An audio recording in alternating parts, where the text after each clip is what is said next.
Welcome to this video. In this video, I'll show you how to find deleted YouTube videos. So the first step is always to open your application. Then simply go to your profile section. After that, simply tap on the setting gear right over here. Now simply scroll down to the help and policy section at the very end.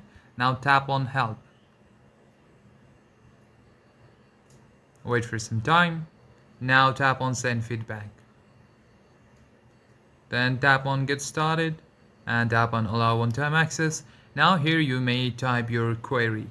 Simply type I'm facing problem with retrieving YouTube videos, and Google or YouTube help service or community team may review your request and they may help you with the problem by providing you with the retrieving ID.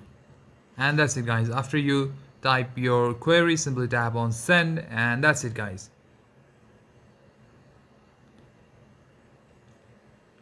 YouTube community will review it soon and reply you. Thank you for watching this video. I hope you find this video useful.